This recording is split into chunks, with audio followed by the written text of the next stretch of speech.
একটা জীবন ঝরে গেল।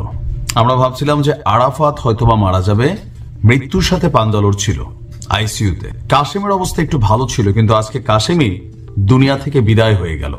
অপরদিকে কাফির বাড়িতে আগুন জ্বলছে। কাশেমের মৃত্যু নিয়ে আন্দোলন হবে, বড় বড় বক্তব্য দেওয়া হবে, হয়তোবা কাশেমের পরিবারকে 20 থেকে 30 লাখ টাকা দিয়ে দেওয়া হবে। কিন্তু কাশেমের জীবনের দামটা, একটা মানুষের জীবনের দাম 20-30 লাখ টাকায় হয়? ওই দিন গাজীপুরে মোজাম্মেল হক সাহেবের বাড়িতে যেই ভাঙচুর এবং অগ্নিসন্ত্রাস ঘটতে গেছিল, ছাত্রদের বক্তব্য তাদের পরিকল্পিতভাবে সেখানে নিছে। এলাকাবাসীর বক্তব্য তারা ভাঙচুর করতে আসছিল, কেউ পরিকল্পনা করে নেয় নাই, মানুষ তাদেরকে রুখে দাঁড়াইছে। এখন ঘটনা যেটাই হোক, আমরা ধরে নিলাম ছাত্রদেরকে ট্র্যাপে ফেলানো হয়েছে। দর্শক, গাজীপুর নগরের ধীরাশ্রম দক্ষিণ খান এলাকায় সাবেক মন্ত্রী মোজাম্মেল হকের বাড়িতে আওয়ামী লীগের সন্ত্রাসীদের হামলায় আবুল কাসেম 20 বছর বয়সের ছাত্র, সে আজকে মারা গেছে। বিকাল 3টার দিকে ঢাকা মেডিকেল কলেজ হাসপাতালের নিবিড় পরিচর্যা কেন্দ্রে তার মৃত্যু হয়েছে। আর এটা নিশ্চিত করেছেন ঢাকা মেডিকেল কলেজের যিনি পরিচালক আছেন, ব্রিগেডিয়ার জেনারেল মোহাম্মদ আসাদুজ্জামান।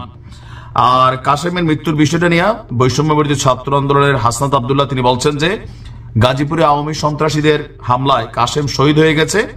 প্রতি বিপ্লবের প্রথম শহীদ আমার এই ভাই। ইন্টেরিয়াম আওয়ামী লীগ নিষিদ্ধ করতে হবে। করে দিল, ধরেন আওয়ামী লীগ নিষিদ্ধ, আমরা ধরলাম আওয়ামী লীগ নিষিদ্ধ করে দিল, তো কাশেমরে আপনারা ফিরে আনতে পারবেন? এই যে মব জাস্টিসের খেলায় আপনাদের কেন মনে হয়, আমি বারবার যখন এগুলো বলি, এই গত 5 বছর আওয়ামী লীগরে বলতাম, আওয়ামী লীগ এগুলো শোনা নেই, তখন আমাদেরকে শত্রু ভাবতো। আপনারা নিউজ তো আমাদের শোনেন, তাই না? যখন আওয়ামী লীগের নেতাদেরকে নিয়ে, ছাত্রলীগ নিয়ে, যুবলীগ নিয়ে মাঝে মাঝে ভিডিও বানাইতাম, তখন এরকম থ্রেড আসতো, সে আসতো, গালাগালি আসতো, রাজাকার আসতো। এখন আবার যখন এগুলো বলি, তখন আওয়ামী লীগের দোষর, এইটা সেইটা। ভাই, ফাইনালি আপনি যে বাটে পড়লেন মানুষের কথায়, আপনার পরিবার, আপনার বউ, আপনার সন্তান, আপনার বাবা মা পাইল 20-30 লাখ টাকা। আপনার মৃত্যু নিয়ে রাজনীতি হবে, আপনার মৃত্যু নিয়ে ব্যবসা হবে, আপনার মৃত্যু নিয়ে বহুত লোক এখন মামলার আসামি হয়ে যাবে। সেই আসামি থেকে বাঁচার জন্য লক্ষ লক্ষ টাকা মামলা বাণিজ্য আরেক তারা করবে। কিন্তু কাশেমের মা, কাশেমের বাপ কি পাইল? কাশেম কি পাইল? কারুর উপরে জুলুম করার আগে এই 16 বছর যারা মজলুম ছিলেন, তারা কিন্তু এখন নির্যাতকের ভূমিকা অনেকে চলে আসছেন। এটা খেয়াল করছেন? 16 বছর আওয়ামী লীগ নির্যাতন করছে, আপনারা ছিলেন মজলুম। আবার আজকে আপনারা হয়ে গেছে নির্যাতক, আবার অনেক ভালো মানুষ হয়ে গেছে মজলুমের শিকার। আবার ক্ষমতার পালাবদল ঘটবে, এরকম কাশেমরা মারা যাবে, কাশেমদের নিয়ে বিবৃতি দেওয়া হবে, নেতারা লাশ কান্দে নিয়ে মিছিল করবে। ফাইনালি আপনি পাবেন কি? অন্যের জন্য ফাঁদ পাতলে সেই ফাঁদে কিন্তু নিজেকেই পড়তে হয়। লোকাল পিপলের বক্তব্য, আজকে কাশেমের মৃত্যুতেও সবাই আলহামদুলিল্লাহ বলতেছে, আবার কেউ তার জন্য ইন্নালিল্লাহ বলতেছে। দয়া করে মব জাস্টিস করা থেকে বিরত থাকেন। এটা মনে রাখেন যে একজন মানুষ বিপদে পড়তেই পারে, তার ওই বিপদের সময় আপনি তো তার ফায়দাটা তোলেন।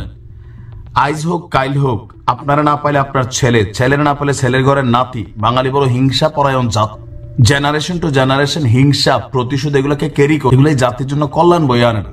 আর যাদের কথায় এই ভাঙচুর হয়েছে, তারা এখন এই পরিবারগুলোরে কি সান্ত্বনা দিবে, কি দায়িত্ব দিবে আমি জানি না।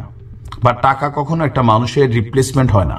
সামনের দিকে যে কোনো জায়গায় মব জাস্টিস করার আগে একটু ভাইবেন যে আপনি ভাবতেছেন আপনি যে সেখানে ঘটনা ঘটাইবেন, হইতে পারে ঘটনা ঘটাইতে গেছেন, ওইখানে মাইর খেবেন, অথবা আপনার আগে বিপরীত গ্রুপ, আওয়ামী লীগ, যুবলীগ, ছাত্রলীগ, তারাই হয়তো পাল্টা একটা প্ল্যান করে রাখছে গাজীপুরের এই ঘটনায়।